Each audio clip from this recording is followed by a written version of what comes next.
안녕하십니까. 쌀이 울타리 모아보기 세 번째 영상입니다. 이번 영상에서는 지난 7, 8, 9 세 편을 한 편으로 모아봤습니다. 그럼 세 편 연속 잘 감상하시기 바랍니다.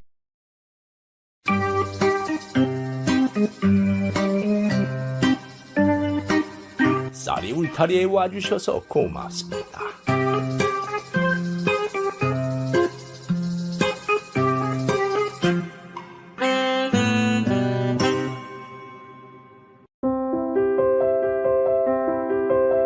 이번 이야기는 자식에게 재산을 다 물려준 노인 부부에 대한 이야기입니다. 시작하겠습니다.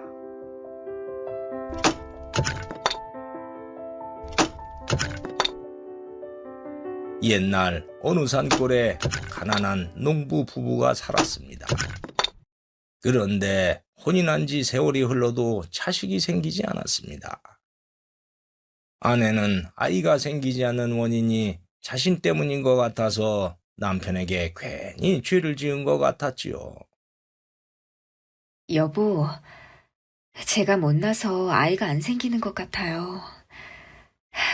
미안해요. 그게 무슨 말이오? 생명은 하늘이 점지해주는 건데 당신 때문이라니. 그런 생각 말구려. 우리에게는 아이가 없는 게 운명인가 보. 그러니 그저 팔자라고 생각하고 아이 생각은 잊어버립시다. 이렇게 둘이 오순도순 사는 것도 좋지 않소. 고마워요, 여보. 그렇게 부부는 자식을 포기하고 살기로 했지요. 어느 날 농부와 아내는 뗄나무를 지고 나무를 캐서 집으로 오고 있었습니다. 헌데 어떤 거지 차림의 노부부가 고을 안악에게 구걸을 하는 것이 보였습니다.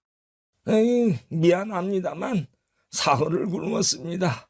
남는 밥이라도 좀 있으면 주십시오. 영감님, 우리 먹을 것도 없어요. 가세요. 노인 부부는 그렇게 거절당하고 돌아서는 것이었습니다. 아이고, 영감. 벌써 세 번째 문전박대를 당했으니. 에휴, 이 고을에서는 아무것도 얻어먹지 못할 것 같아요. 할멈, 이젠 걸을 힘도 없소. 멀리서 그것을 본 농부 부부는 안타까운 마음이 들었지요. 여보, 저 어르신들이 며칠을 굶었대요. 얼마나 배가 고플까? 우리도 부족하지만 저 어르신들에게 보리밥이라도 좀 드릴까요? 나도 일찍 부모님을 잃고 자라서 저 두 분이 마치 부모님 같은 생각이 들었어. 그렇게 합시다. 그래서 농부 부부는 두 어르신에게 다가갔습니다. 저 어르신, 괜찮으시다면 저희 집에 있는 보리밥이라도 드릴 테니 저희 집으로 가시면 어떨지요? 어휴, 그게 정말이요? 아이고, 이렇게 고마울 수가. 그렇게 해서 두 노인은 농부의 집으로 갔습니다. 두 노인은 농부의 아내가 차려준 밥을 맛있게 먹었습니다. 잘 먹었다. 며칠 만에 먹어보는 밥이라 아주 꿀맛이었어. 나도 맛있어서 입으로 들어가는지 어디로 들어가는지 모르게 먹었어요. 저희도 가난한 살림이라 된장국밖에 못 드렸는데 맛있게 드셨다니 다행입니다. 거지가 된 후에 이렇게 배부르게 먹어본 건 처음이요. 어르신, 어쩌다가 구걸을 하게 되었는지요? 노부부는 농부의 말에 회한이 서리는 듯 잠시 침묵하더니 입을 여는 것이었습니다. 우리는 원래 부자였다오. 헌데 혼례를 올리고 몇 년 동안 아이가 생기지 않는 것이었소. 그래서 온갖 정성을 들이니 드디어 두 아들이 태어났다오. 그렇게 귀하게 생긴 자식이라 오냐 오냐 하면서 키웠더니 둘 다 버릇없이 자랐지요. 어쨌든 두 아들이 나이가 들어서 혼인을 시켜주었어요. 그러면서 각자 살 집도 사주고 남은 재산도 다 털어서 두 아들에게 물려주었지요. 그리고 우리는 큰아들 집에서 함께 살았습니다. 헌데 큰아들이 얼마나 구박을 하고 못 뛰게 구는지 도저히 그 집에서 살 수가 없어가지고 큰아들 집을 나와가지고 작은아들 집으로 갔죠. 그런데 작은아들마저 박대를 해가지고 이렇게 거지가 되어 떠들고 있는 거라오. 그 이야기를 들은 농부 부부는 두 노인의 처지가 불쌍해서 마음이 아파왔습니다. 그래서 부부는 뒷마당으로 가서 이야기를 했습니다. 여보, 저 두 분이 떠나면 굶다가 오래 살지 못할 것 같아요. 아마도 그럴 거요. 여보, 우리에겐 자식도 없어서 적적하니 저 두 분을 부모님으로 모시고 살면 어떻겠소? 저도 그런 생각을 했어요. 잠시나마 친정부모님 생각이 많이 났어요. 함께 살아요. 그래서 농부 부부는 노인들에게 와서 부모님처럼 같이 살면 어떻겠냐고 말했습니다. 그 말을 들은 두 노인은 깜짝 놀라는 것이었습니다. 아니, 우리와 함께 살자고요? 아이고, 세상에 이렇게 고마울 수가. 고맙긴요. 저희도 아이가 없어서 적적한데 부모님이 생기니 오히려 저희가 감사드릴 일이죠. 살다 보니 이렇게 좋은 일이 있구먼. 그렇게 해서 두 노인은 그날부터 농부 부부의 양부모가 되어서 함께 살게 되었고, 가난한 살림이었지만은 모두 행복한 나날을 보냈지요. 그렇게 시간은 갔는데, 그러던 어느 날 농부 부부는 일하러 나갔고 노인이 집에 있는데 어느 짐꾼이 지나가다가 갈증이 났는지 물을 얻어먹게 되었습니다. 그 물맛 참 좋다. 고맙습니다, 영감님. 어디 먼 길을 가시나 보우?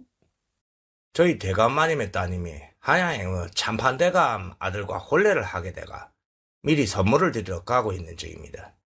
그러자 노인이 등짐을 가리키며 말했지요. 오, 이게 그 선물이요? 만지지 마소. 여기 아주 귀한 황금 거북이가 들어있습니다. 그래요? 난 그 황금 거북이보다 더 비싼 보물이 있다오. 예?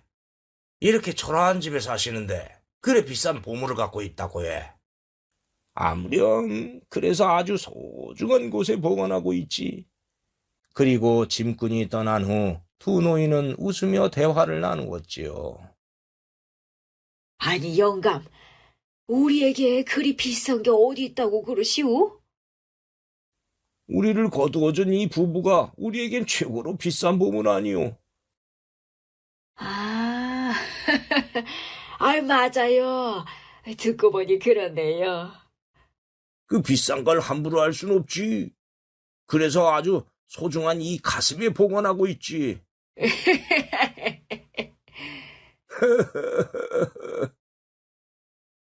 그런데 짐꾼이 주막에 들러 그 말을 했는데 그게 소문이 되어 온 거울로 퍼졌습니다. 그러더니 산 넘고 물 건너 노인의 두 아들의 귀에도 그 소문이 들어갔지요. 두 아들은 아버지가 황금거북이보다 더 비싼 보물을 갖고 있다는 소문을 듣고 욕심이 나서 둘이 만나 의논을 했습니다. 그 정도 보물이라면 두 아들의 재산을 합친 것보다 수십 배 더 값어치가 있으니 욕심이 났지요. 형님, 그 소문 들었소? 아버지가 엄청난 보물을 갖고 있대요. 나도 들었다. 형님, 아버지 재산은 우리 재산 아니오? 그러니 다시 아버지를 모셔오십시다. 그러면 그 보물도 우리게 되는 거지요. 그래, 당장 모시러 가자. 그래서 두 아들은 노인을 찾아갔습니다.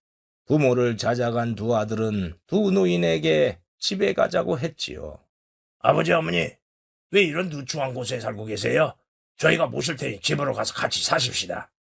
그 말에 노인 부부는 어이가 없었습니다. 너희들이 우리를 버릴 때는 언제고 이제 와서 갑자기 모시겠다니 이유를 모르겠구나. 니들이 우리를 내쫓아서 거지처럼 살았다. 난 너희들에게 재산을 전부 다 물려준 걸 후회하고 있어. 두 아들은 그 말을 듣더니 보물을 가지려는 욕심에 이렇게 말하는 것이었습니다. 저희들이 잘못했습니다. 그러면 물려받은 것뿐 아니라 모든 재산을 돌려드리겠습니다. 아우야, 넌 어떠냐? 형님 말이 지당합니다. 저도 당장 모든 재산 돌려드릴게요. 그렇게 해서 두 아들은 재산을 정리한 다음 그 돈을 노 부부에게 주었습니다. 아버지, 어머니, 이제 됐죠? 저희들의 전 재산을 갖고 왔습니다. 그러니 노여움을 푸시고 저희들과 함께 사시지요. 니들이 돈을 준다니까 받기는 받겠다마는 같이 사는 건 좀 생각을 해봐야겠다. 에? 옆에서 보던 농부 부부는 잘 됐다는 생각이 들었습니다. 아유, 아버님, 잘 됐네요. 두 분이 반성하신다니 저희들과 사는 것보다 아드님들과 사시는 게 좋지 않겠어요? 저도 떠나시면 서운하지만은 친아드님과 사는 게 나을 것 같습니다. 니들 생각이 정 그렇다면 알았다. 할멈, 얘들 집으로 갑시다. 예. 두 노인이 가려고 하자 큰아들이 놀라며 말했습니다. 아니, 보물은 안 갖고 가세요? 에이, 보물? 무슨 보물? 아니, 소문에 들으니까 황금 거북이보다 더 비싼 보물을 아주 소중한 곳에 보관하고 계시다면서요? 아, 그 보물? 그건 거지로 다니던 우리를 부모님으로 모시고 있는 이 부부를 말하는 것이었어. 우리에겐 이보다 더 비싼 보물이 없거든. 맞아요. 그래서 우린 이 부부를 가슴속에 소중히 보관하고 있단다. 에? 그 말을 들은 형제는 기절할 듯이 놀랐습니다. 그리고 속았다면서 도로 들인 돈을 달라고 소리를 쳤습니다. 아버지, 저희를 속였으니까 이 돈들은 다시 가져가겠습니다. 네? 아니, 다시 갖고 가겠다고? 아니, 줄 때는 언제고 다시 가져가겠다는 게야? 가짜 보물을 갖고 있다고 했으니까 속인 거죠. 돌아주세요. 그렇게 다투는데 지나가던 이방이 그 광경을 보고 왜 그러는지 물어봤습니다. 그리고 내용을 듣더니 사또에게 가서 누구의 말이 맞는지 물어보자고 했고 노인과 두 아들은 관하로 갔지요. 두 아들과 노인은 관하로 가서 모든 일을 말했습니다.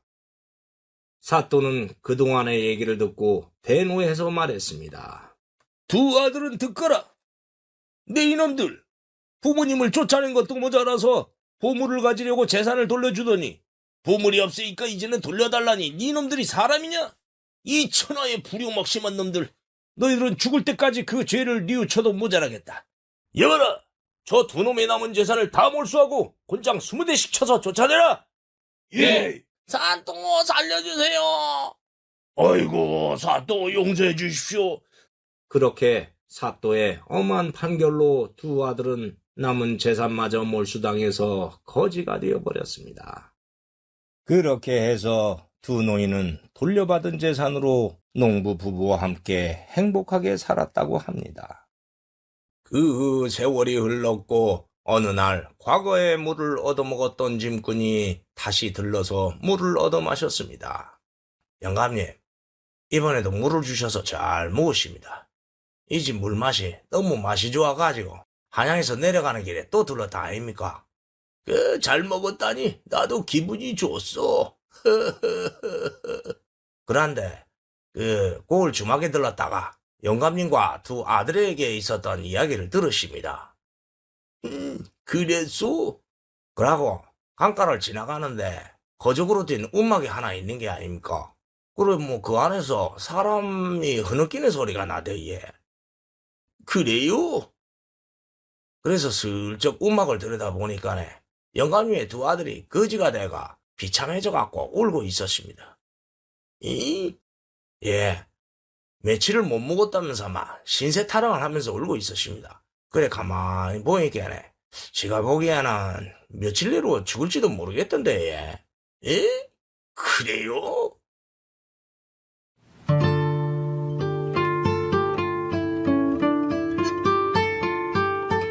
짐꾼으로부터 두 아들에 대해서 말을 들은 노인은 뒷마당으로 가서 이런저런 생각을 했습니다.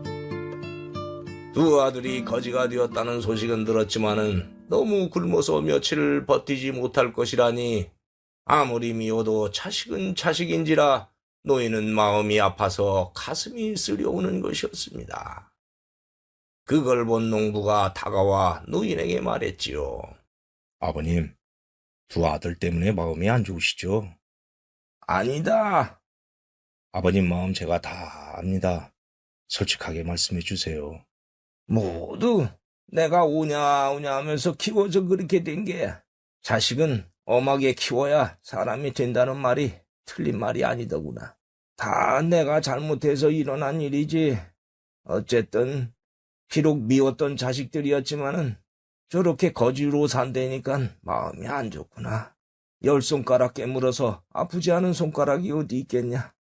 아무리 미워도 자식은 자식이지. 이해합니다. 그러면 아버님이 받은 재산의 일부를 아드님들에게 줘서 초가집에서라도 살게 하는 건 어떻습니까? 정말 그래도 되겠느냐? 아이, 그럼요. 어차피 그 재산은 아버님 것이지 제 것이 아니잖아요. 아니다. 이 재산은 아들인 네 건데 이해해줘서 고맙다. 그리고 며칠이 지났습니다. 노인은 두 아들에게 줄 돈을 준비해서 짐꾼에게 주며 부탁을 했습니다. 이보시오. 예, 영감님. 내 부탁 좀 들어주려. 뭔데? 아까 아들들이 굶고 있다는 말을 듣고 마음이 참 안 좋았소. 그래서 하는 말인데 두 아들놈들이 초가집하고 작은 밭대기라도 장만할 돈을 줄 테니 전해주시려우. 심부름 값은 주겠소. 그래, 지가 생각해봐도 잘 생각했습니다. 아무리 미운 자식이라도 부모 마음은 다 안 갖겠습니까? 알겠습니다만 전해주지예.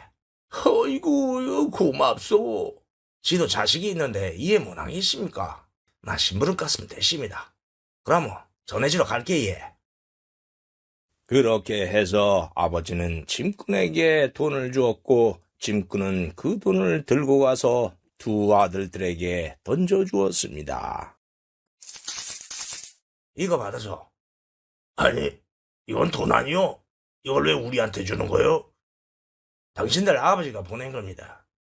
당신들이 굶고 있다는 말을 듣더니 그래도 자식이라 하면서 이 돈을 전해주라고 해서 갖고 왔습니다. 그럼 난 갑니다. 짐꾼으로부터 아버지의 뜻을 알게 된 아들들은 비로소 반성의 눈물을 흘리며 통곡을 했습니다.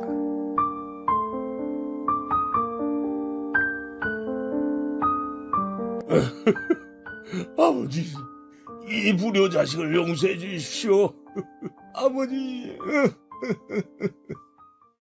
그렇게 해서 노인은 마음 편하게 농부 부부와 함께 행복하게 살았다고 합니다. 역시 사랑은 내리 사랑인가 봅니다.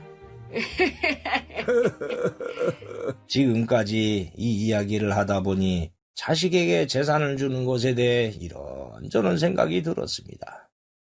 자식을 사랑하지 않는 부모가 어디 있겠습니까마는 자식에게 모든 재산을 물려주면 홀대를 당할 수가 있습니다. 그러니 적당히 물려주고 내 재산은 죽을 때까지 꼭 쥐고 있어야 한다는 생각이 듭니다. 그래야 무슨 날이 되면 찾아오고 전화라도 한 통 더 오지 않겠습니까? 매정한 것 같지만은 그게 오늘의 세상을 사는 노인들의 지혜가 아닌가 합니다. 오늘 이야기 여기에서 마치겠습니다. 감사합니다. 이번 이야기는 할멈 떠난 후에 만난 할멈에 대한 이야기입니다. 그럼 시작하겠습니다. 옛날 어느 고을에 박시성을 가진 노인이 살고 있었습니다. 박노인은 자식들을 모두 혼인시키고 아내와 함께 살았는데 5년 전에 마누라가 그만 세상을 떠나 홀로 살고 있지요. 노인은 가죽신을 만드는 갓바치였는데 조선시대의 갓바치는 백정처럼 제일 천한 직업이었습니다. 그럼에도 천직이라고 생각하며 집신도 만들어 장터에서 팔아 생계를 이어갔습니다. 박노인이 오늘 또 장터에 집신과 가죽신을 갖고 와서 팔고 있네요. 노인은 마누라가 떠난 후에 외롭게 살다 보니 마음의 문을 닫게 되었고 성격이 거칠어졌습니다. 영감님, 좌판을 저희 가게 쪽으로 넘어와서 펼치니까 손님이 안 오잖아요. 저쪽으로 가서 좀 하세요. 아니 왜? 아니 내가 자네 가게를 얼마나 막았다고 그래? 가게 좀 있다고 텃세 부리는 거야 뭐야? 아니 자리세도 안 받고 노점 상자를 주면은 고맙게 생각해야지. 왜 자꾸 가게까지 침범하는 거예요? 이 길이 자네 거야? 자네가 언제 자리를 줬다고 그래? 여기는 내가 알아서 앉은 자리야. 내가 자리 잡으면 다 내 자리야. 뭐요? 아휴, 내가 말을 말아야지. 가게 주인은 화가 났지만 안으로 들어가 버렸고 그때 정시성을 가진 노부인이 왔습니다. 이보시오. 왜요? 거기 그 가죽신은 얼마예요? 그러면서 정씨 부인이 품에서 복주머니를 꺼내 그 안에 있는 동전을 꺼내려고 했습니다. 세냥 주시오. 에? 한 냥이면 되지 세 냥이나 해요. 아이고, 비싸기도 하네. 아이 비싸면 안 사면 될 거 아니야. 댁내 말고도 가죽신 살 사람이 많으니 비싸면 가시오. 아니, 아유 왜 소리를 지르고 그래요? 댁내가 첫 손님으로 와서 비싸다느니 어쩌느니 하니 그러는 거 아니요? 나는 이 가죽신 만들려면 열흘이 걸려요. 목수도 일당이 20만 원인데 기술직인 내가 열흘이랑 일해놓고 목수 일당보다 못한 한 양에 팔란 말이요? 에이 아침부터 재수없게. 아니 뭐요? 재수가 없다니 나원. 그렇게 둘이 다투었고 부인이 가버렸습니다. 그런데 노인이 보니까 아까 부인이 꺼냈던 복주머니가 바닥에 떨어져 있는 것이 아니겠습니까? 노인이 복주머니를 주워서 안을 봤지요. 그런데 달랑 동전이 한 푼밖에 없었습니다. 아니, 한 양도 아니고 한 푼이야? 아니, 한 푼 갖고 가죽신을 사려고 했던 거야? 할머니 정신이 있는 거야, 뭐야? 에이. 그리고 다시 복주머니를 보니 구리반지 한 개가 나왔습니다. 에이? 이건 뭐요? 구리반지가 있네? 구리반지는 비록 비싼 것은 아니었지만은 노인은 그 반지를 보는 순간 마누라와 혼인할 때가 생각났습니다. 그때 금반지를 해주고 싶었지만은 가난한 살림이라 구리반지를 해줄 수밖에 없었던 아픈 추억이 떠올랐지요. 그래서 노인은 조금 전에 떠난 부인의 구리반지에 어떤 사연이 있는 것이라고 생각되어서 복주머니를 돌려주려고 사방을 두리번거렸지만 부인이 보이지 않았습니다. 에이? 벌써 어디로 간 게야? 이거 소중한 추억이 있는 것 같은데 이거 어떡하지? 에이 그놈의 할망구 아침부터 속썩이네. 노인은 부인을 찾아서 장터를 돌아다녔지만 찾지 못해서 지나가던 안악에게 물었습니다. 실례하오. 혹시 이쪽에서 나이 든 할머니 보지 못했소? 아니요. 왜 그러시는데요? 그 할머니가 이 주머니를 떨어뜨리고 가서 그래요. 어? 그 복주머니는 우리 고을에 사는 정씨 할머니 것 같은데요? 정씨 할머니요? 예. 우리 고을은 달래골인데 정씨 할머니는 강가에 버드나무가 있는 집에서 아들 부부와 살아요. 아휴, 근데 영감님이 돌아가신 뒤 치매에 걸렸죠. 에이? 치매라고? 그래서 아들이 못 나가게 하는데 나갔나 보네요. 아이고, 이걸 어쩌나.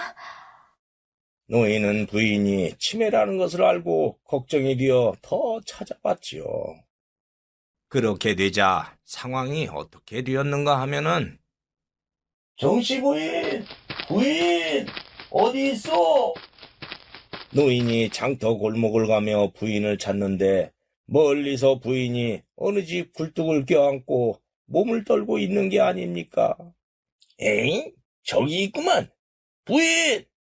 노인이 부인을 보고 다가가는데 부인은 그 사이에 치매 상태가 되어서 노인을 돌아가신 영감으로 생각하는 것이었습니다. 예? 영감! 아이고, 영감! 내가 얼마나 찾았는데 이제 왔어. 그 말에 노인은 당황했습니다. 아니 부인, 난 부인의 영감이 아니오. 난 갓밭이라고. 영감, 난 영감에게 서운한 게 있었다오. 노인은 부인이 치매 상태라는 것을 알았지만은 부인의 말에 그만 끌려들어가 말을 주고받았습니다. 서운한 거? 그게 뭐예요?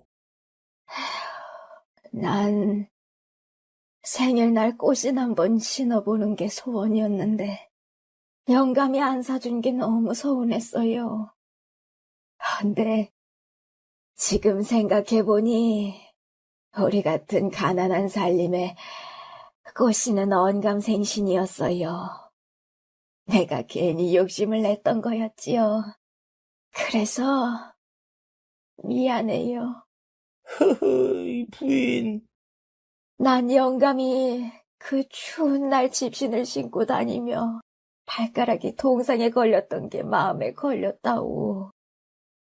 그래서 오늘 영감에게 가죽신을 사서 주려고 했는데 터무니없이 비싸서 못 샀어요. 미안해요. 노인은 부인이 왜 가죽신을 사려고 했는지 사연을 듣고 더 가슴이 아파왔습니다. 부인! 영감이 꽃신 대신 사준 것은 싸구려 구리반지였지요. 에휴, 지금 생각해보면 구리반지도 얼마나 고마운지. 그래서 평생 소중하게 간직하고 있어요. 그러면서 부인은 품에서 목도리를 꺼내서 노인의 목에 감아주었습니다. 영감에게 줄 가죽신은 비싸서 못 샀지만 이거 내가 영감 주려고 한 달 동안 만든 목도리라오. 요새처럼 추운 날 목도리 안 하면 감기 걸려요. 노인은 부인이 목도리를 해주자 떠난 마누라도 과거에 목도리를 감아주었던 때가 있었던지라 그 생각이 나서 그만 울컥하고 눈물이 올라왔습니다. 부인! 아니, 영감, 왜 그러시오? 아니요, 부인. 고맙소. 어서 집으로 갑시다. 그렇게 노인은 부인을 데리고 골목을 나왔습니다. 헌데 부인의 집이 어딘지 모르니 어쩔 줄 몰라 하고 있는데 아까 그 안악이 다가왔습니다. 아이고, 어르신, 할머니 찾으셨군요. 할머니 어디 계셨어요? 제가 집으로 데려다 줄 테니 저랑 같이 가요. 잘 됐구려. 집까지 잘 부탁하오. 그렇게 안악은 부인을 집으로 데려갔고 노인은 그제서야 안도의 숨을 쉬었습니다. 그리고 노인은 집에 온 후 며칠 동안 목에 감겨있는 목도리를 만질 때마다 정씨 부인이 따뜻한 정과 아픈 사연 때문에 부인 생각이 떠나지 않았습니다. 그래서 그 부인의 소원이었던 꽃신을 만들어주기로 했지요. 노인은 만들어 놓은 꽃신을 품속에 넣고 장터로 가서 좌판을 열었습니다. 그리고 부인이 혹시 나타날까 기다려봤지만 오지 않았지요. 그렇게 시간은 갔는데 노인이 점심을 먹고 안악에게 들었던 달래골로 찾아가기로 하고서는 골목으로 오고 있는데 정씨 부인이 그때 그 굴뚝 옆에 앉아서 횡설수설하며 앉아있는 것이 아닙니까? 노인은 반가워서 꽃신을 들고 부인에게 갔지요. 부인, 나요. 누구시오? 아니, 날 모르겠어? 누구시더라? 에이기, 그새 다 잊어버렸네. 어쨌든 부인이 며칠 전에 꽃신 한번 신어보는 게 소원이라고 해서 내가 만들어 봤어요.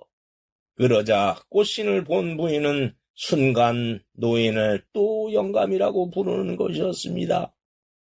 아이고, 이거 꽃신이네.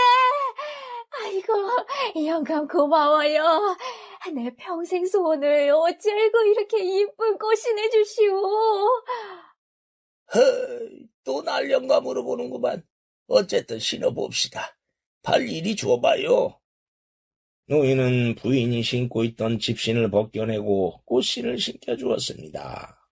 그러자 부인은 그만 새색시가 된 것 마냥 기뻐하는 것이었습니다. 아이고, 이렇게 이쁠 수가. 내가 새색시가 된 것 같아요. 영감, 고마워요. 그러면서 부인이 노인의 목을 껴안으며 안기는 것이 아니겠습니까? 부인! 노인은 몇 년 만에 남녀가 포근하게 안기는 일을 겪어버렸으니 가슴이 뛰기도 하고 얼굴이 화끈거려서 당황했지요. 그러나 상대가 치매에 걸린 사람이니 이래선 안 된다는 생각에 얼른 부인을 떼어놨습니다. 그러자 이번에는 부인이 배가 고프다고 했습니다. 그런데 영감, 배가 고프네요. 그래요? 그럼 국밥이라도 먹으러 갑시다. 그렇게 노인은 부인을 국밥집으로 데려가서 둘이 국밥을 시켜서 먹었습니다. 노인은 둘이 밥상을 마주하고 밥을 먹는 것은 마누라가 떠난 지 5년 만이라 마음이 푸근해지는 것이었습니다.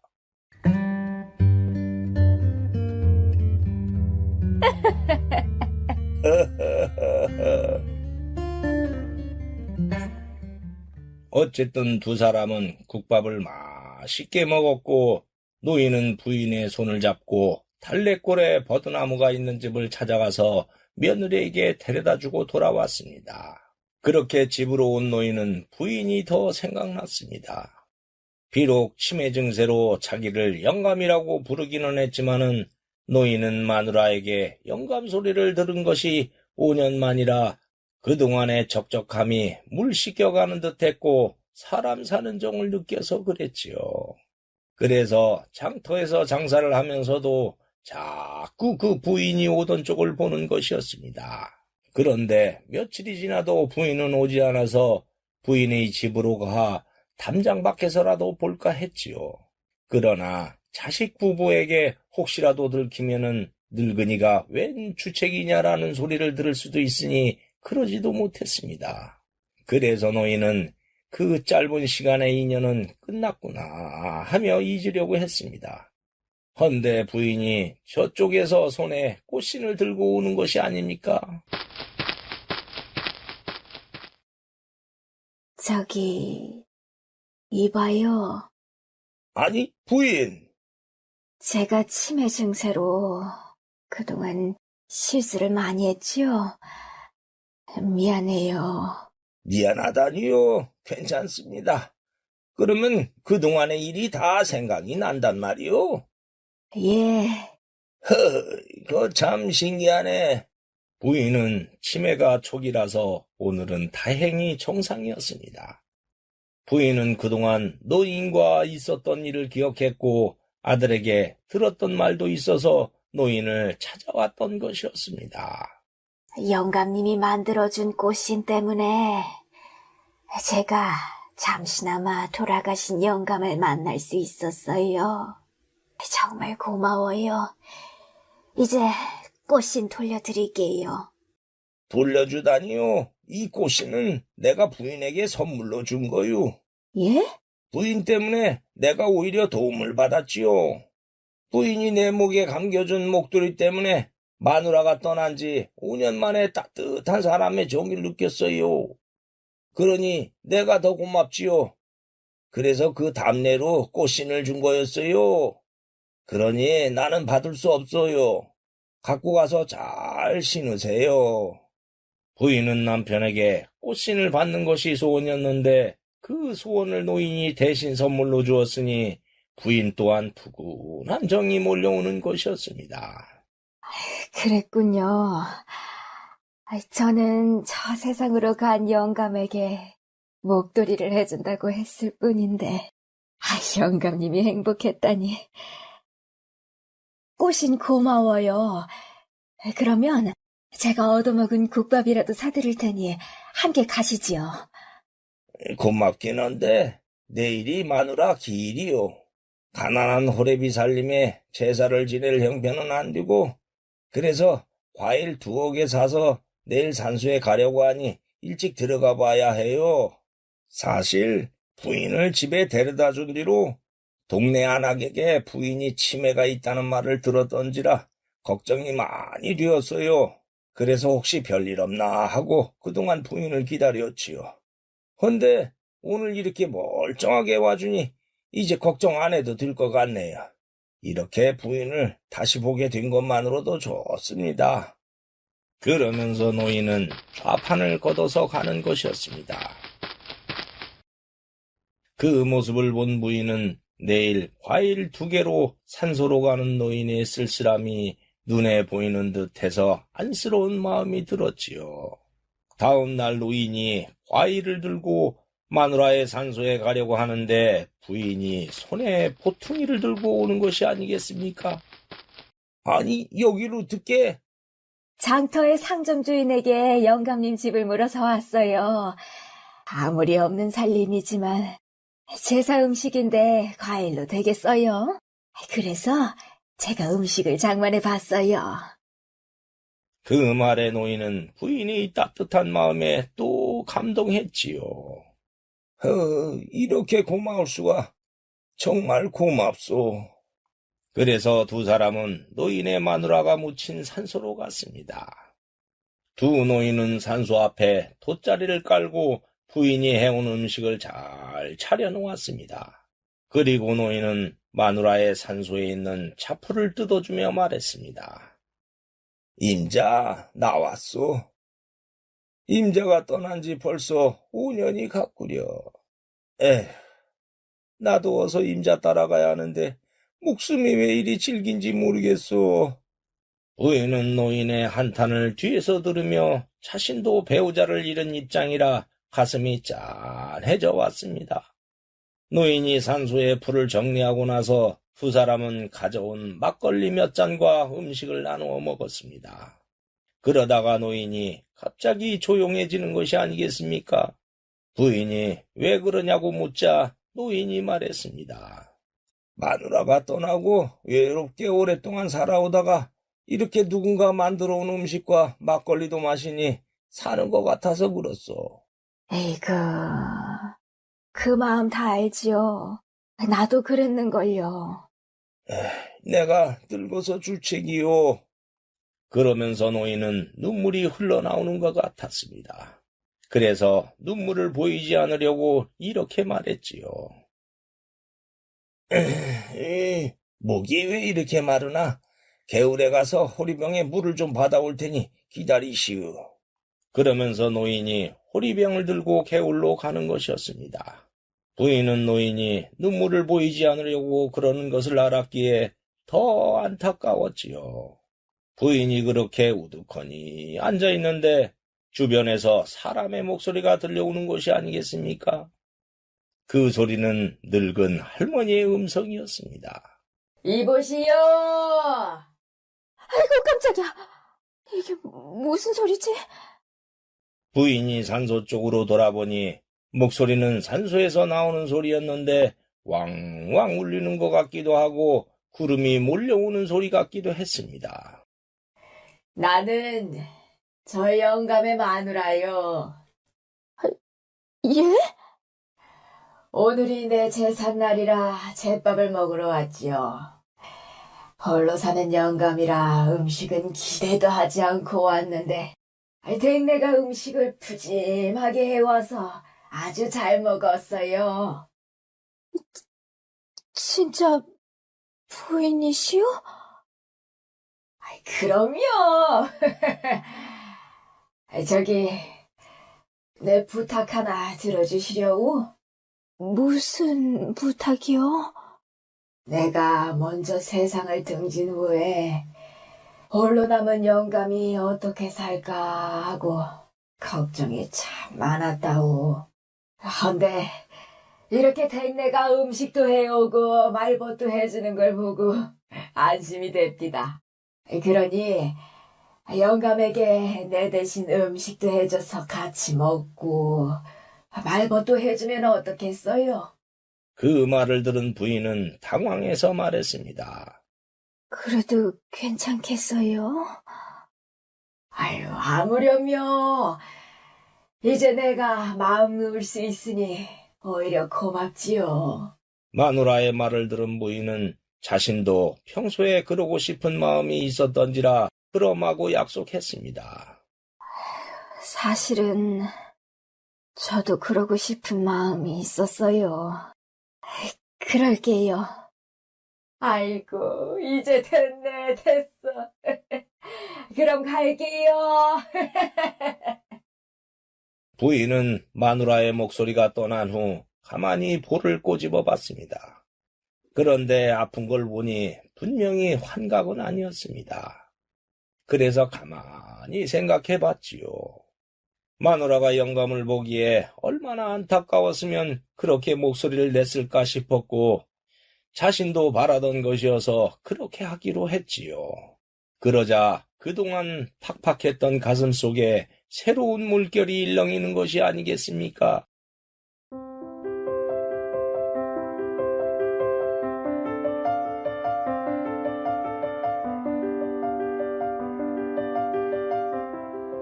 그 후 부인은 시간이 될 때마다 음식을 해서 집과 장터에 자주 왔고 둘이 음식을 먹으며 오순도순 보내곤 했습니다.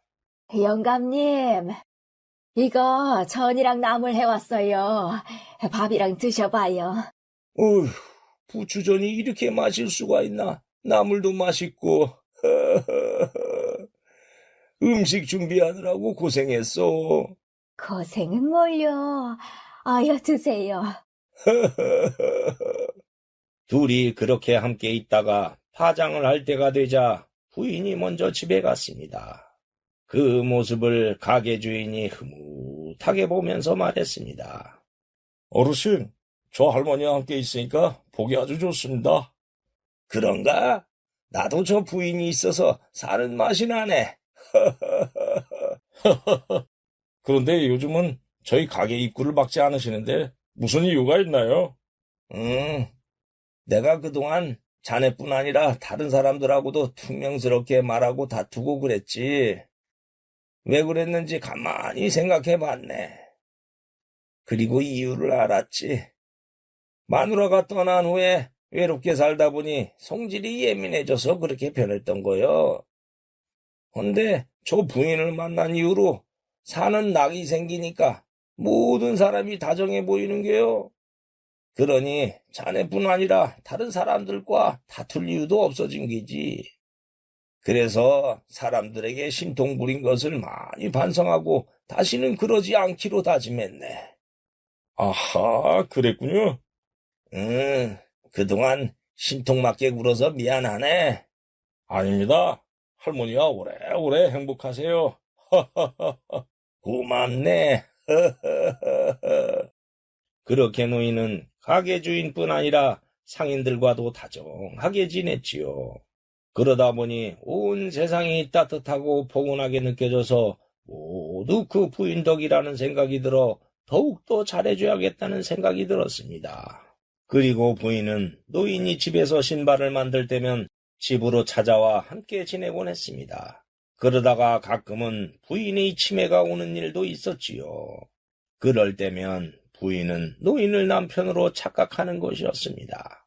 그날도 부인은 멀쩡하다가 부엌에서 나오며 치매 증상이 왔습니다. 아니, 영감. 어디 갔다가 지금 왔어요. 에이? 영감이라고요? 당신이 이렇게 옆에 있을 줄은 꿈에도 몰랐어요. 이제 다시는 떠나지 말아요. 부인은 그러면서 노인의 두 손을 꼭 쥐는 것이었습니다. 노인은 부인의 치매가 다시 온 것을 알고 당황했지만은 생각해보니 비록 치매 상태이긴 했지만은 부인은 남편을 다시 만난 기쁨 속에 있으니 그것도 나쁜 것만은 아니라는 생각이 들었습니다. 거기에다가 남편으로 불러주니 자신이 진짜 남편이 된 듯한 생각이 들어 흐뭇하기까지 했습니다. 그래서 부인을 꼭 안아줬지요. 그래, 마누라. 내가 남편이요, 남편. 다시는 당신 곁을 떠나지 않을 테니 절대 걱정하지 말구려. 아이, 그거 진짜지요? 아이고, 좋아라. 그렇게 두 노인은 행복한 시간을 보내곤 했지요. 그리고 며칠이 지났습니다.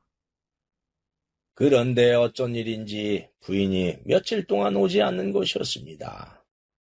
노인은 부인이 치매 때문에 혹시나 무슨 사고가 나지 않았을까 하는 걱정으로 일이 손에 잡히지 않는 것이었습니다.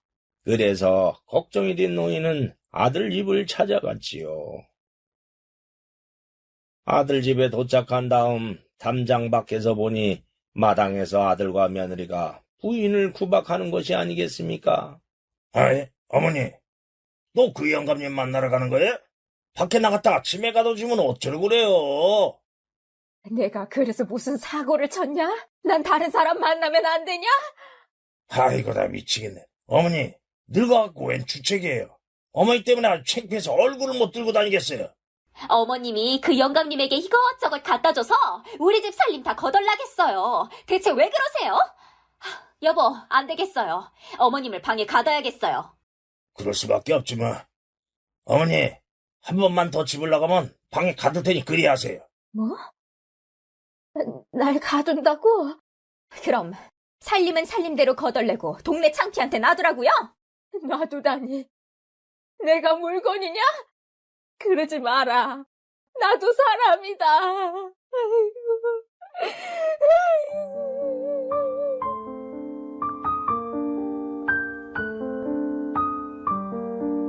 담장 밖에서 그것을 본 노인은 부인이 구박당하는 것을 보고 가슴이 찢어지는 듯 했습니다. 물론 치매가 있으니 밖에 나다니면 사고가 날 수 있어 아들 부부가 걱정하는 건 이해가 되지만은 저렇게 구박하는 거는 너무한다는 생각이 들었습니다. 그래서 그만 화가 불쑥 치밀어 마당으로 들어갔지요. 어이, 이보게. 누구세요? 아이고, 영감님. 여기를 어떻게 왔소? 난 자네 어머니와 친한 사람이네. 소문에 들었던 그 어르신이세요? 맞네. 내가 담장 밖에서 보다 못해서 들어왔네.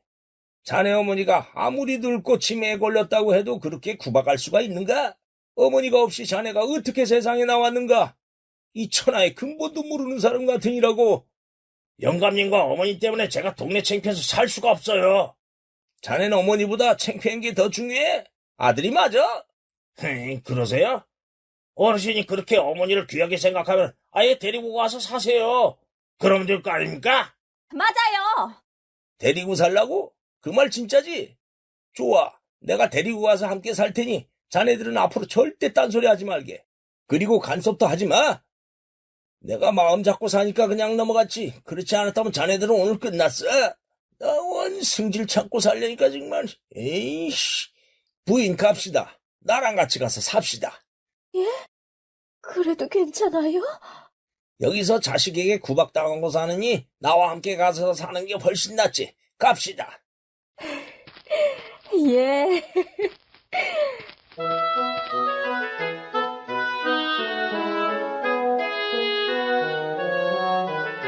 그렇게 뜻밖의 상황으로 노인은 부인을 데리고 집으로 갔습니다. 집으로 온 두 사람은 그날부터 부부로 살았습니다. 물론 노부인이 가끔 치매가 오기는 했지만 노인을 돌아가신 영감이라고 착각하는 것 빼고는 크게 심각한 것은 없으니 별 탈도 없었지요. 그래도 노인은 부인의 치매를 고치기 위해 자주 노력했습니다. 어디 오늘 또 치매를 좀 치료해봐야지. 할멈, 아침에 할멈이 먹었던 감이 몇 개요? 4개 아니요? 아니 4개라고? 허허, 2개 먹었는데 4개란 말이야? 에? 2개였어요? 아휴, 2개면 어떻고 3개면 어때요? 난 영감이 따준 것을 먹은 것만으로도 행복해요. 에이? 허이, 큰일이구먼. 언제 치매가 나으려나? 그렇게 두 사람은 오순도순 행복하게 살았다고 합니다. 그 후 두 사람이 오래 장수하며 살았는지 아닌지는 모르지만은 사는 동안은 행복했으니 축복 아니겠습니까? 오늘 이야기 여기에서 마치겠습니다. 감사합니다. 이번 이야기는 떠돌이 처녀와 동침한 스님에 대한 이야기입니다. 그럼 시작하겠습니다.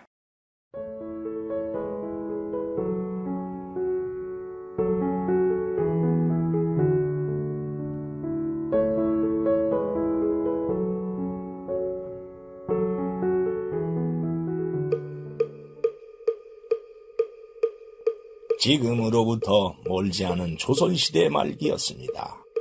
충청남도 서산에 있는 어느 암자에 늙은 노스님이 홀로 살고 있었는데 젊은 스님이 새로 와서 노스님을 모시는 상좌 스님으로 함께 살았습니다.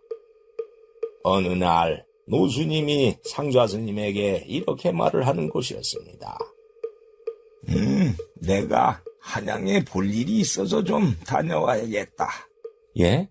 큰스님, 갑자기 무슨 일로 한양에 가시는지요? 지금 일본이 강제로 1차 한일 협약을 맺어서 나라가 위태로운 지경이다.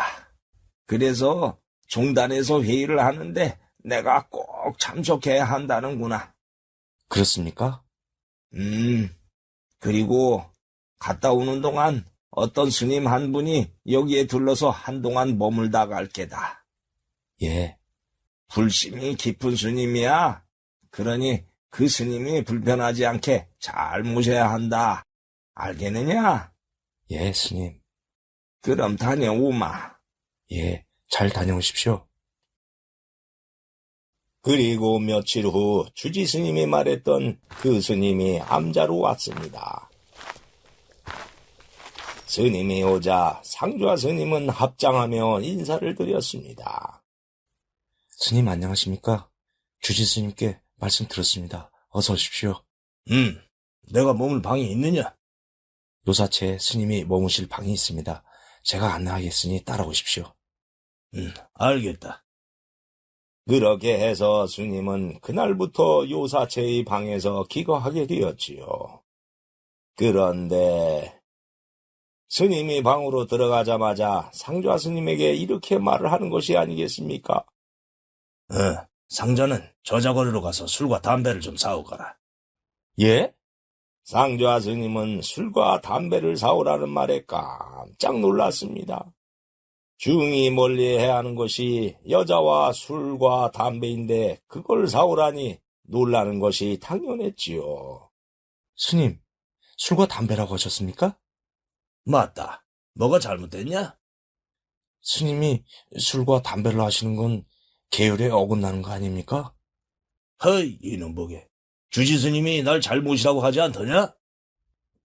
그러긴 했습니다. 하면 그대로 하면 될 거 아니냐? 알겠습니다. 그럼 다녀오겠습니다.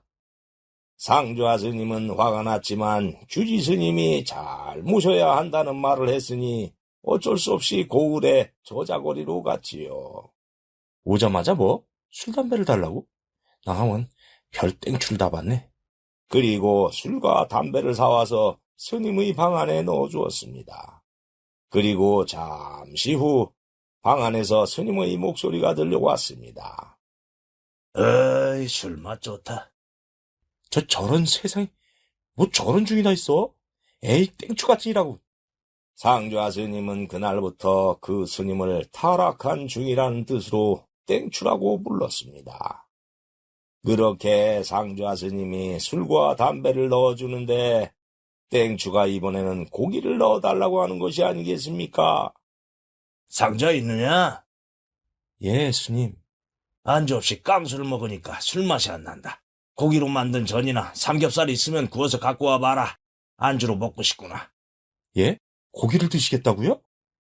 허이, 이놈이 귀가 먹었나? 그러면 네 다리 삶아 먹으래? 아닙니다. 알겠습니다.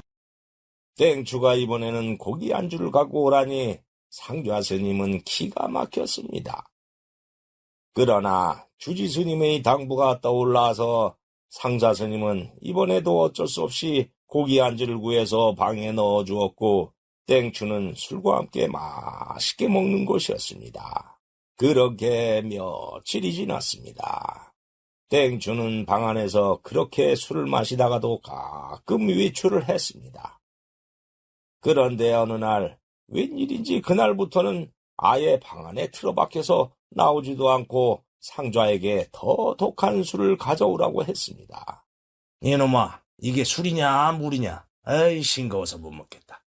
술 중에서도 아주 독한 40도 이상 되는 것으로 갖고 와라. 그리고 몸부신 좀 해야겠다.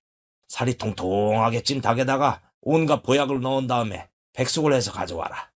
예? 이번엔 백숙을요? 그 말에 상좌는 기가 찼지만은 이번에도 시키는 대로 했지요.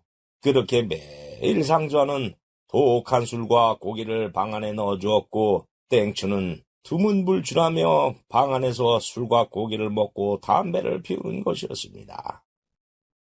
그렇게 시간은 갔는데 그렇게 되자 팔이 없는 말이 천리를 간다는 말이 있듯이 인근 고을에는 암자에 술 담배를 하는 땡추가 와서 불심을 흐트러 놓는다는 소문이 짜하게 났지요.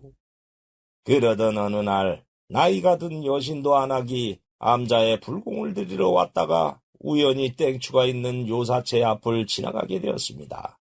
그러자 안악은 땡추가 있는 방의 열려진 문틈으로 안을 들여다보게 되었습니다.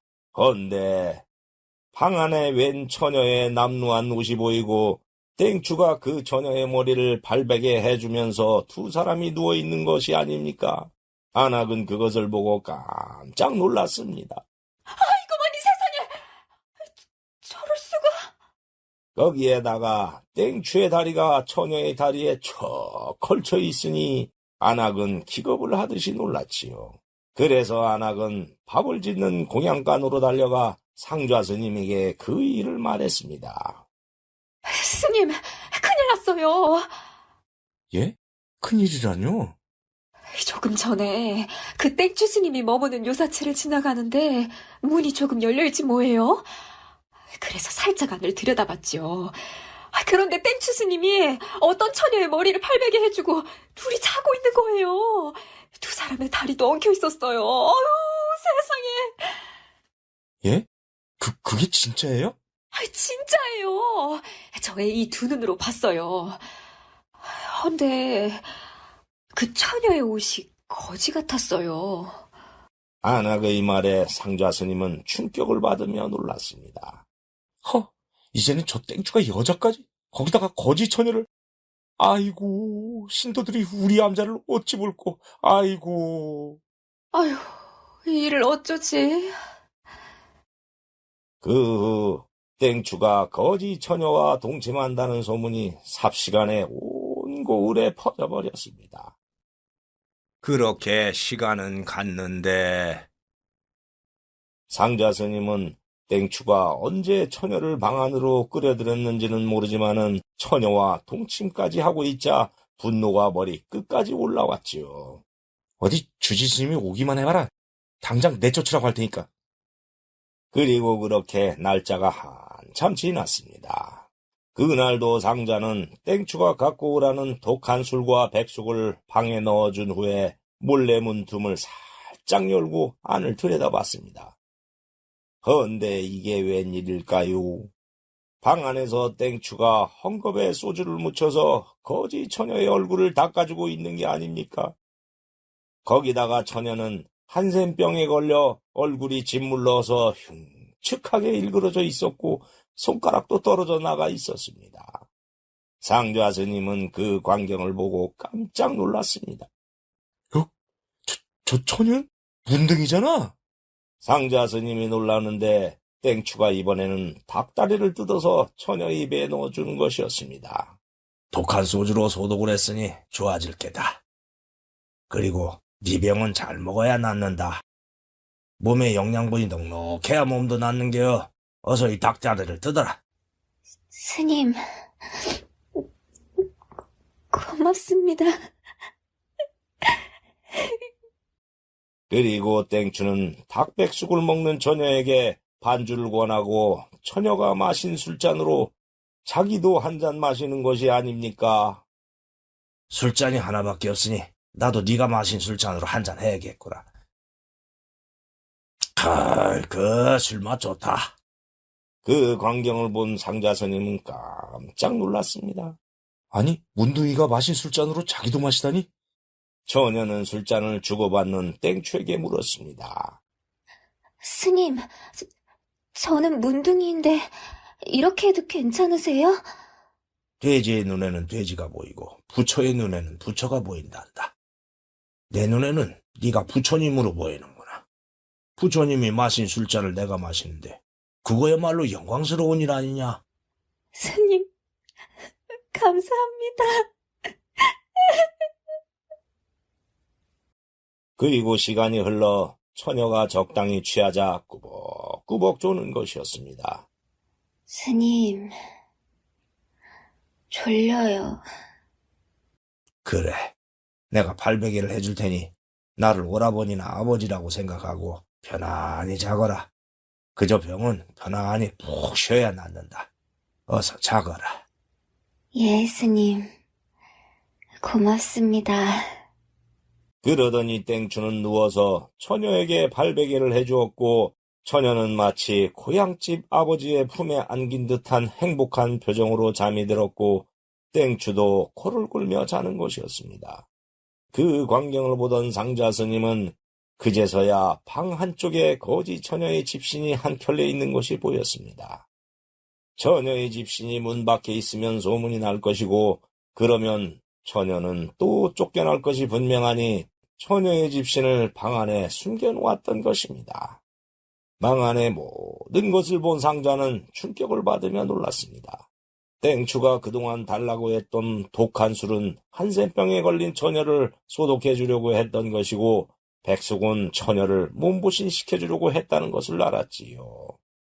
안악이 봤던 장면은 땡추가 처녀와 그렇고 그런 관계를 하던 것이 아니라 아버지처럼 편하게 자라고 팔베개를 해줬을 뿐인데 안악의 말을 듣고 이상한 상상과 오해를 했던 상자 스님은 자신의 선입견에 또 한 번 땡추에게 미안했습니다. 더구나 한센병은 가까이 하면 전염이 될 수도 있기 때문에 누구도 가까이 하지 않는 병인데 땡추는 처녀가 마신 술잔을 자기 입에 대고 마시며 함께 먹고 자고 했으니 상자 스님은 그 희생에 감동을 받으며 그동안 오해를 했던 것이 죄송스러워 고개가 숙여졌습니다. 상자 스님은 마치 살아있는 보살을 보는 듯 했지요. 스님, 저는 그것도 모르고 그만 스님을 오해했습니다. 스님, 죄송합니다. 그래서 상자 스님은 그날부터 몸에 원기를 복돋아주는 약재를 구해서 각종 몸보신할 것들과 함께 찌거나 삶아서 방에 넣어주었습니다. 물론 소독을 잘하라고 더 독한 술도 함께 넣어주었지요. 그렇게 날짜가 한참 지난 후에 땡추는 상자에게 넉넉하게 여비를 달라고 했습니다. 그래서 상자가 드렸는데 그날 처녀는 어디론가 떠났는지 보이지 않았습니다. 상자는 보나마나 땡추가 그 여비를 처녀에게 줘서 보냈을 거라는 생각이 들어 땡추의 자비심의 마음이 흐뭇해져 왔습니다. 어느 날 상자 스님은 장터로 물건을 사러 고을 앞을 지나가게 되었는데 우물가에서 안악들이 처녀에 대해서 하는 말을 듣게 되었습니다. 뭐? 한 달 전에 땡추가 그 처녀를 데리고 가는 걸 봤었다고? 그렇다니까. 한 달 전에 그 처녀가 거지골로 이 동네에 흘러들어왔는데 아이들이 욕을 하면서 돌을 막 던지더라고. 눈은 쏟아지는데 아이들에게 돌까지 맞으니 나도 그걸 보면서 저러다 저 처녀가 맞아 죽거나 얼어 죽겠다 싶었는데 그때 그 땡추가 지나가다가 그 처녀를 데리고 어디론가 가더라니까. 그래? 아이고, 난 그것도 모르고 땡추 스님의 방 안에 처녀가 있길래 오해를 했지. 아휴, 이걸 어쩌나. 아이고, 스님 용서하세요. 상좌 스님은 두 안악이 하는 말을 듣고 땡추가 어떤 일로 거지 처녀를 남자로 데려왔는지 알았지요. 상황을 알게 된 상좌 스님은 땡추에게 또 감동하며 암자로 왔는데 땡추가 떠날 채비를 하는 것이 아니겠습니까? 스님, 어디 가시게요? 이 암자에서 실컷 쉬었으니 이제 떠나야지. 예? 떠나신다고요? 중은 한 곳에 오래 머물면은 정이 생기고 집착이 생겨서 안 된다. 이번엔 남쪽으로 떠나볼까? 상좌 스님은 땡추가 떠난다고 하니까 그동안에 오해를 했던 것이 죄송해서 이렇게 말을 했지요. 스님은 처녀에게 자비를 베풀고 보시를 하였는데, 저는 땡추라고 욕했습니다. 저를 용서해 주십시오. 야, 이놈아. 예수님도 낮은 곳에 임하라고 했지 않느냐? 내가 거두지 않으면 누가 그 처녀를 거두겠냐? 예수님의 말씀도 그러한데 부처님을 따른다는 불자가 낮은 곳에 임하지 않으면 자비라고 할 수 있겠느냐? 소승은 술잔까지 주고받는 것을 보고 놀랐습니다. 한센병은 전염이 될 수도 있는데 괜찮으세요? 그 처녀가 마신 술잔을 한센병이라고 해서 내가 멀리하면 그것이야말로 차별화 아니냐? 그렇지 않아도 온 나라가 차별화 때문에 난리인데 나까지 차별화시켜야겠냐? 왜 뭐가 잘못됐냐? 아닙니다. 난 이만 간다. 잘 쉬었다 간다. 그렇게 땡추는 떠났고 상좌 스님은 노스님께서 땡추를 왜 불심이 깊은 스님이라고 했는지 알게 되었지요. 땡추가 떠난 며칠 후 노스님이 한양에서 오자 상좌 스님은 그동안 있었던 일을 말했습니다. 제가 오해해서 그 스님에게 정말 죄송했습니다. 그랬느냐? 그 스님 법명이 궁금합니다. 경허다. 예? 그분이 경허 스님이라고요? 상좌 스님은 경허라는 이름을 듣고 깜짝 놀랐습니다. 그 당시에 경허 스님은 조선에서 참선으로 최고의 경지에 오른 선승이라고 들었기 때문이었습니다. 그분이 경허 스님이라니 놀랬습니다. 근데 술, 담배와 고기를 하시는 것은 아무리 생각해봐도 스님의 본분을 어긴 거라는 생각이 듭니다. 경허가 술과 고기를 하는 이유가 있다. 예? 지금은 조선을 일본이 집어삼켜서 나라가 위태로운 상태 아니냐? 그리고 주지 스님은 다음 말을 이어갔습니다. 때는 일제가 1차 한일협약으로 조선을 삼키고 조선을 지탱해온 정신을 없애려고 혈안이 되었을 때였습니다. 그래서 조선의 선불교를 일본의 불교로 바꾸려고 조선 불교를 총독부 관할로 해버리고 조선의 위대한 선승들을 없애려고 했지요. 그래서 최고의 선승이라 불리던 경허를 어떻게든 트집을 잡으려고 했습니다. 그래서 경허는 일제의 감시로부터 벗어나려고 일부러 술, 담배를 하면서 타락한 땡추 흉내를 내고 다니는 거요. 나 이렇게 참선도 안 하는 땡추니까 신경 꺼라. 이 뜻이란 말이다, 이놈아. 경허는 이 암자에서 어렸을 때부터 삼위승으로 살기 시작했어. 나중에 크게 깨우친 후에 이 암자를 떠나 팔도강산에 절을 옮겨 다니며 수도하는 중이다. 상좌 스님은 그 말을 듣고 경허 스님의 행동을 또 이해하게 되었습니다. 그 후 경허 스님은 그 처녀와 함께 있어서 그랬는지 피부에 부스럼병이 생겨서 고생했는데 그러거나 말거나 개의치 않고 살다가 어느 날 조선에서 사라졌다고 합니다. 그리고 훗날 제자들이 경허 스님에 대해서 들은 소문은 다음과 같았습니다. 경허 스님은 우리나라를 되찾는 일은 문맹을 퇴치하고 배우는 것이라고 생각하고 스님 신분을 버린 채 일제의 감시가 소홀한 북방의 어느 고을로 갔다고 합니다. 그곳에서 스님은 이름도 바꾸고 아이들을 가르치는 훈장으로 살다가 그곳에서 숨을 거두었다는 것이었습니다.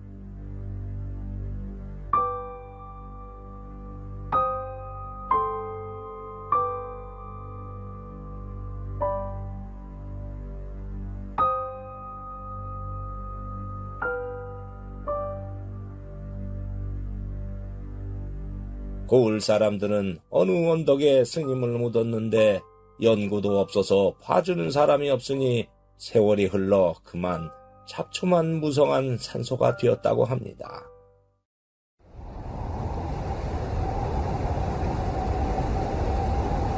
그리고 폭설이 쏟아지는 어느 겨울날 비구니 스님 한 분이 다 무너져가는 경어의 산소에 나타났습니다. 스님, 저 왔어요. 스님 덕분에 저의 병이 나아서 이렇게 불자가 되었습니다. 그래서 이렇게 인사드리러 찾아왔는데 스님이 한 줄 물기 되셨다니요. 스님.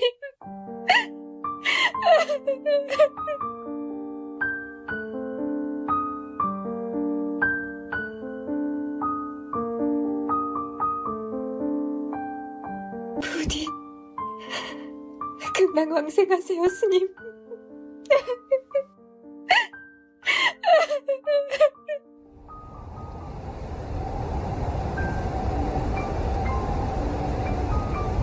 경어 스님의 헌신으로 그 거지 처녀는 한센병이 나았고 그 후 비구니가 되어서 남은 일생을 불자로 살았다고 전해지고 있습니다. 지금도 충청남도 서산시에는 그때 경어 스님이 머물렀던 천장암이 있는데 현재는 천장사로 이름이 바뀌었고 천장사에는 경어 스님의 이야기가 전해지고 있다고 합니다. 그 중에 한센병 전야에 관한 것뿐 아니라 경어 스님의 여러 가지 전설 같은 이야기가 전해져서 많은 사람들에게 감동을 준다고 합니다. 오늘 이야기 여기에서 마치겠습니다. 감사합니다. 구독과 좋아요를 누르면 다음에 영상이 새로 만들어졌을 때 먼저 보실 수 있습니다.